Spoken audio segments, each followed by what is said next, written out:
Hello students, चलिए आज फिर से उपस्थित हैं अपनी नई क्लास के साथ, जिसमें आज लेक्चर नंबर 19 होगा। क्या होगा? Lecture number 19।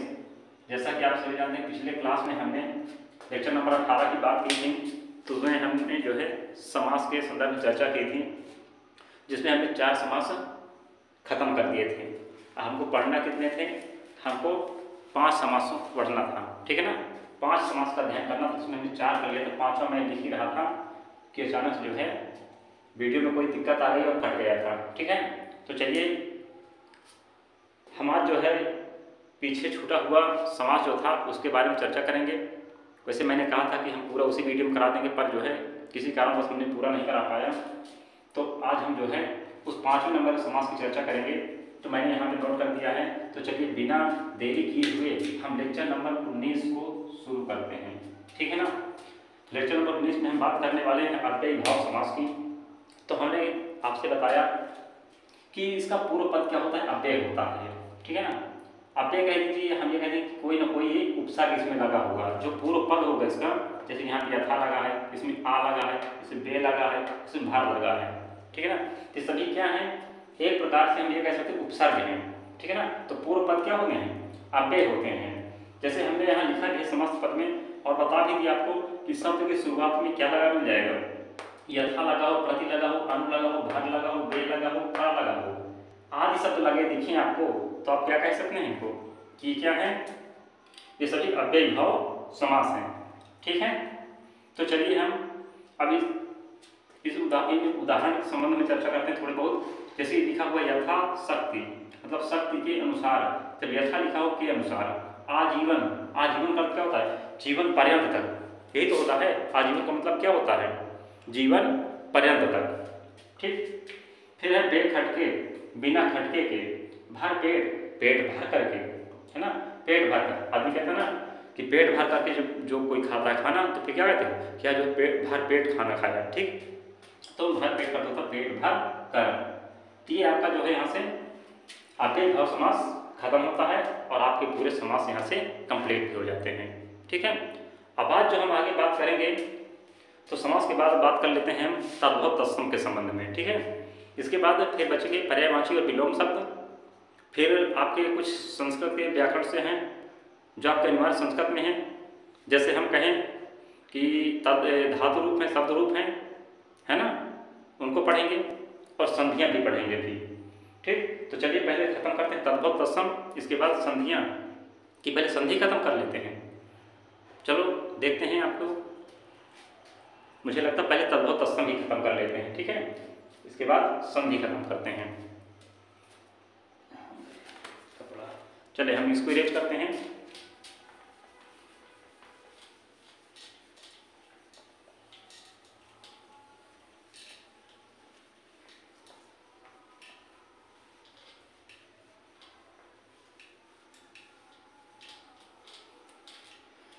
चलिए संधि जिस दिन पढ़ाएंगे उस दिन पूरा एक वीडियो में सारी संधियों को खत्म कर देंगे, ठीक है ना।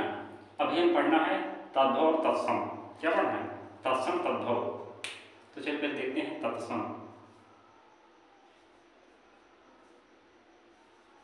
तत्सम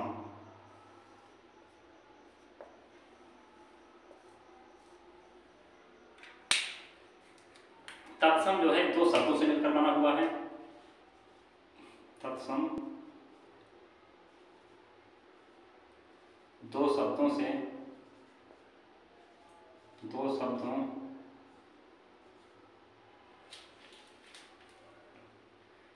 तत्व व सम से मिलकर बना है। तत्व व सम से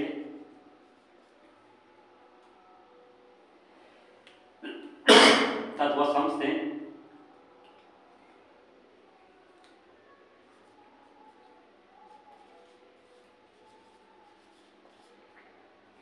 मिलकर बना है।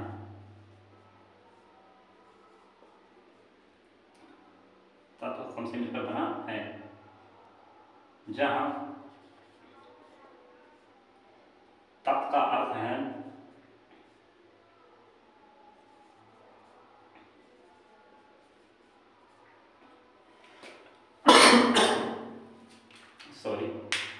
खांसी आ गई, रुकी थोड़ा सा, एक सेकंड।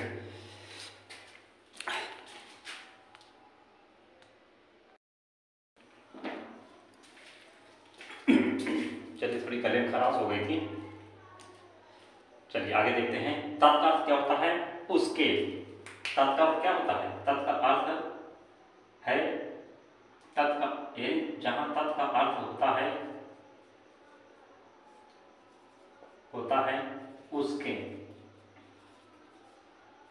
तथा सम का अर्थ होता है, तथा सम का अर्थ होता है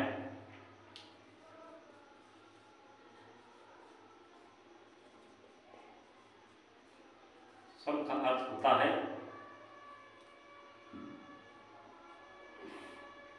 समान।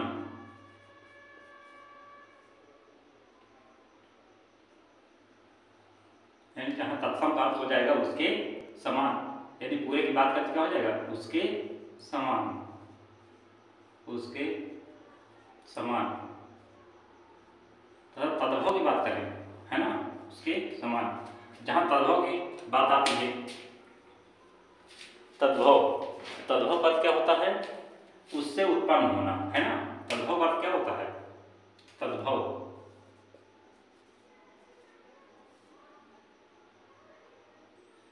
तद्भव का अर्थ होता है उससे उत्पन्न, है ना। लिख दी सीधे से डायरेक्ट। ये भी दो शब्दों से मिलकर बना है, तद और भव। तद्भव का अर्थ होता है उससे उत्पन्न, तद्भव का अर्थ होता है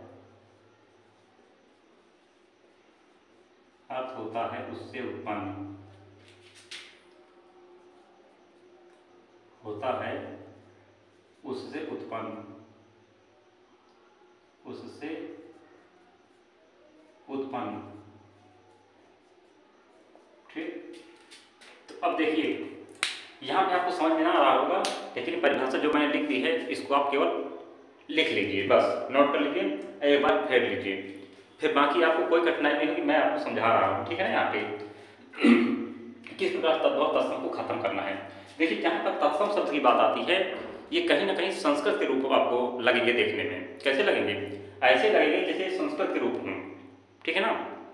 तत्सम रूप जो होते हैं वो शुद्ध रूप होते हैं, ठीक है ना। और जो तद्भव रूप होते हैं ये उन्हीं शब्दों के बिगड़े हुए रूप होते हैं, ठीक। तो हम ये कह सकते हैं, अगर आपको हिंदी जैसे शब्द लगे जो बिगड़े रूप आपको दिखें तो उन्हें आप तद्भव बताएंगे, ठीक है। और जो आपको स्पष्ट रूप दिखें उन्हें आप तत्सम शब्द कहेंगे, ठीक है ना। जैसे हम कहें किसमें क्या शुद्ध आपको ज्यादा शुद्ध लगता है, जैसे हम कहते हैं कर्ण, एक तरफ कहते हैं कान, क्या शुद्ध ज्यादा लगता है? तो कर्ण ज्यादा आपको संस्कृत जैसे लगता है ना, यानी जिसके रूप देखने में संस्कृत जैसे लगे, है ना, वो आपको उन्हें आपको बताना कि तत्सम शब्द हैं। क्या है तत्सम? यहाँ कर्ण को आप कान कह रहे हो तो कान तो हिंदी जैसे लग रहा है ना एकदम, तो निश्चित रूप से आपके क्या हो जाएगा? तद्भव हो जाएगा, ये आपका तत्सम हो जाएगा, ठीक। तो चलिए अभी इनकी प्रैक्टिस करने वाले हैं। तो एक तरफ हम डालते हैं तद्भव और एक तरफ डालते हैं तत्सम। डाल लीजिए।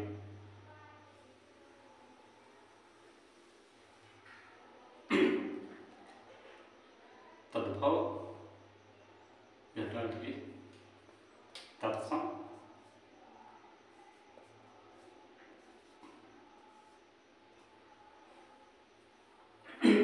चलिए थोड़ा गले में प्रॉब्लम हो रही है, मैनेज कर लेना आपको थोड़ा, ठीक है। तत्सम इधर आप डालिए तद्भव, तद्भव, एक तरफ तत्सम शब्द एक तरफ तद्भव शब्द, ठीक है ना। शब्द भी डालना तो डाल दीजिए, एक तरफ तद्भव शब्द एक तरफ है तत्सम शब्द। चलिए अब इनमें हम प्रैक्टिस कर रहे हैं।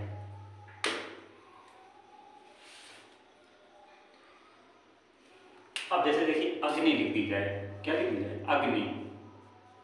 अग्नि आपको ज्यादा शुद्ध लग रहा है कि आग आपको ज्यादा शुद्ध लग रही है? यानी आपको संस्कृत जैसे कौन लग रही है और हिंदी जैसे कौन लग रही है, बस ये बताइए। बस हिंदी शब्द अग्नि, ये कुछ संस्कृत का रूप लग रही है ना, ये तत्सम शब्द है। आग ये आपको देखने में हिंदी जैसे लग रही है सुनने में, तो आपको इसे तद्भव बता देना है। तो अभी है ना आपको सरल ट्रिक, बिल्कुल देखने में जो संस्कृत जैसे लगे वो आपके तत्सम शब्द हैं, जो देखने में कैसे लगे थोड़ी हिंदी जैसे प्रतीत हों तो क्या हो जाएंगे? वो तद्भव शब्द हो जाएंगे, ठीक है। और लिखते हैं, चलिए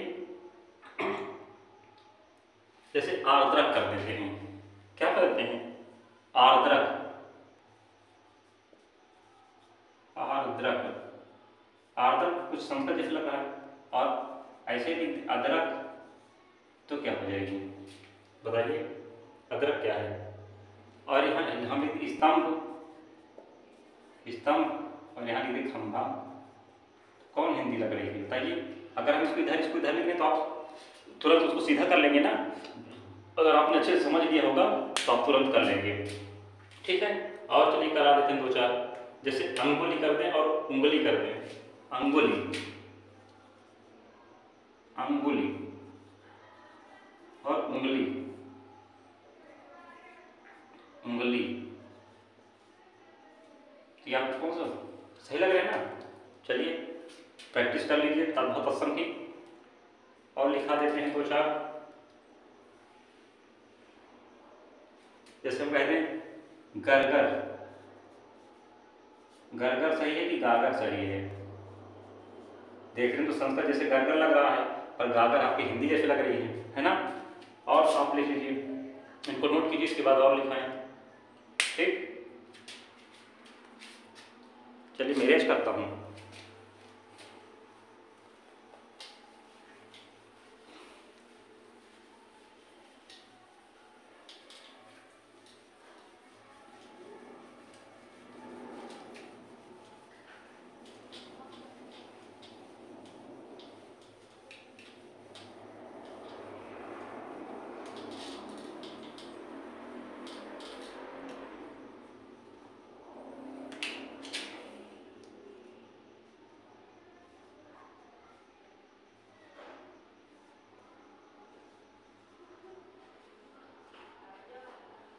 तत्सम तद्भव, और लिख लीजिए। चलिए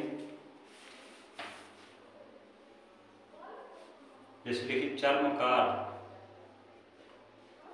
चर्मकार, इधर आप लिख देंगे चर्मकार को क्या बोलते हैं हिंदी में, चमार, है ना। और जैसे जम्बू, क्या जम्बू, जम्बू को आप क्या कहते हैं, जामुन, है ना। जैसे कपित्थ बोलते हैं, कपित्थ, इसको क्या बोलते हो, कैथा बोलते हो, है ना। ये सब ये आपके तत्सम शब्द हैं, उधर तद्भव शब्द हैं। जैसे घाटिका, क्या बोलते हैं, घाटिका, कर्म, है ना, कारण बता ही दिए हैं, अच्छी, अच्छी, है ना। तो घटिका क्या होती है, घड़ी, कर्म क्या होता है, काम, अच्छी क्या होती है, आँख, है ना। और लिख लीजिए दो चार, जैसे कुंभकार, है ना, कूप, जैसे कुंभकार, कुंभकार, कूप, है ना। और अंधकार, है ना, अमावस्या, अंधकार, अमावस्या, अमावस्या, है ना। तो कुंभकार को क्या कहते हैं, कुम्हार, कुम्हार, कूप को आप क्या बोलते हैं, कुआं, कुआं, अंधकार को अंधेरा, अंधेरा हो जाएगा। अमावस्या को अमावस, अमावस, ये बोलते हैं कि ये जो है आपके क्या है, तत्सम से तद्भव बनाना, तद्भव दे दे तो तद्भव से तत्सम बनाना, ठीक है।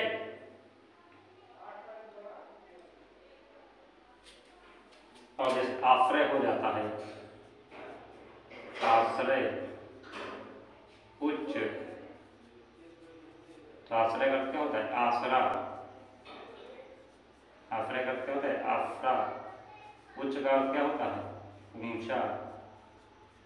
ये तद्भव से तत्सम हो गया, तत्सम से तद्भव, ठीक है। तो इस तरह जो है ये आपके तद्भव तत्सम कंप्लीट होते हैं, ठीक है।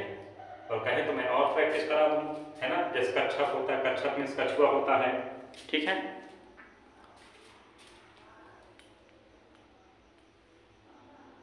चलिए और एक बार कर लीजिए और लिख लीजिए कुछ, मैं कोई रेज की दे रहा हूँ।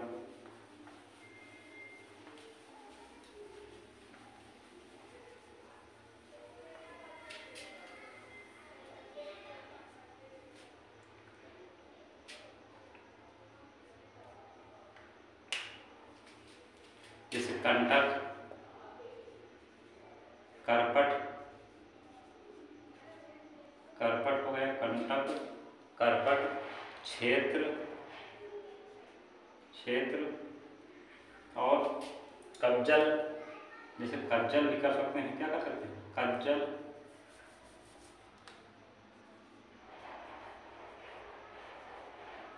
कज्जल, कज्जल का भी जानते हैं, काजल होता है ना। कृष्ण, कृष्ण का किशन भी होता है, ठीक है। और लिख लेते हैं, कर्पूर हो गया, कच्छप हो गया, उष्ट्र हो गया, उष्ट्र, कच्छप, कच्छप, उष्ट्र और कीट, कीट हो गया,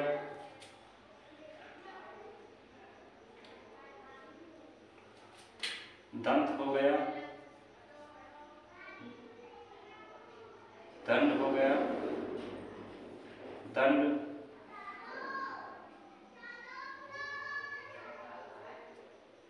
लिख लीजिए इनको, कपोत हो गया,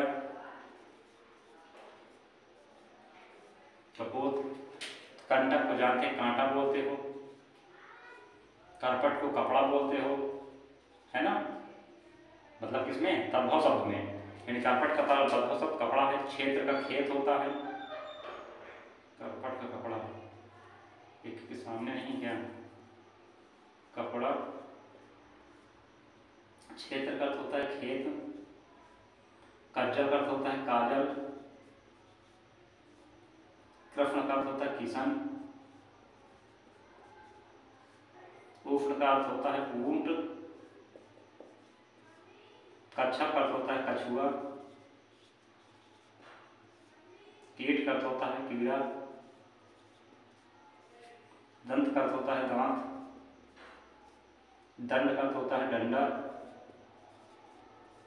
कपोत का अर्थ होता है कबूतर। नोट कर लेते हैं।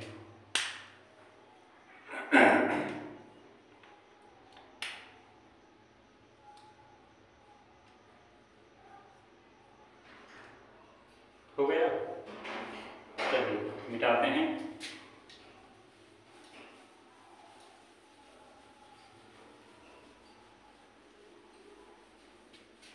और लिखते हैं, चलिए, काष्ठ, गधा,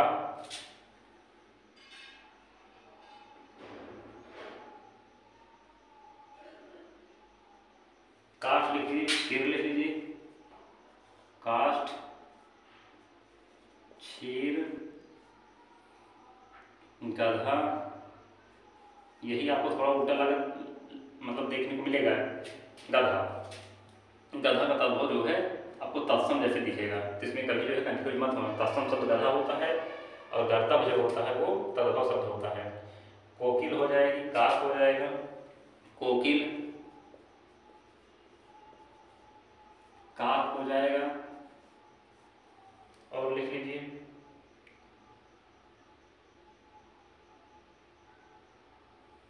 ग्राम हो जाएगा, घृत हो जाएगा और चंद्रिका हो जाएगा, चंद्रिका,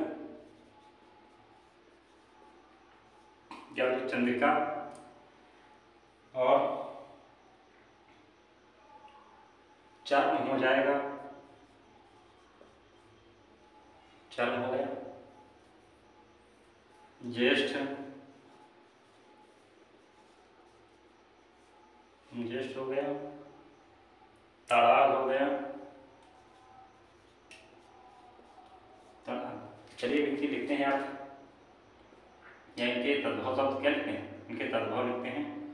देखते हैं काष्ठ का क्या होता है, काठ क्या होता है, काठ, या हम काष्ठ और लकड़ी भी कह सकते हैं, ठीक है ना। काष्ठ का क्या होता है, काठ। क्षीर कब जानते हो, खीर होता है, क्षीर का क्या होता है, या वो तद्भव खीर होता है। गधा का गर्दभ, इसका तद्भव शब्द क्या होता है, गर्दभ। कोकिल का होता है कोयल, काक का होता है कौवा, ग्राम का होता है तद्भव गांव, घृत का तद्भव घी होता है, चंद्रिका का चांदनी होता है,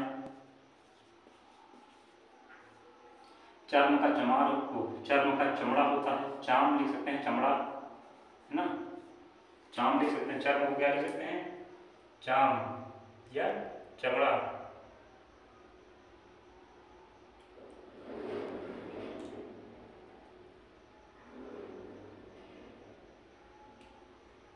चलिए चर्म का चाम हो गया। ज्येष्ठ का ज्येष्ठ होता है, तालाब का तालाब,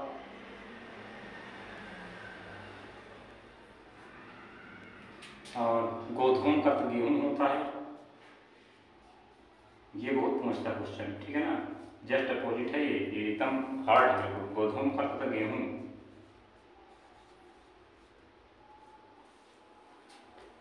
चलिए इतने मैंने करा दिया, और शेष आप जो है अपने से कोई पुस्तक लेकर के उसमें से कर लीजिएगा, ठीक है ना। तो चलिए इस वीडियो में यहीं तक, अगले वीडियो फिर मिलते हैं संधि के साथ।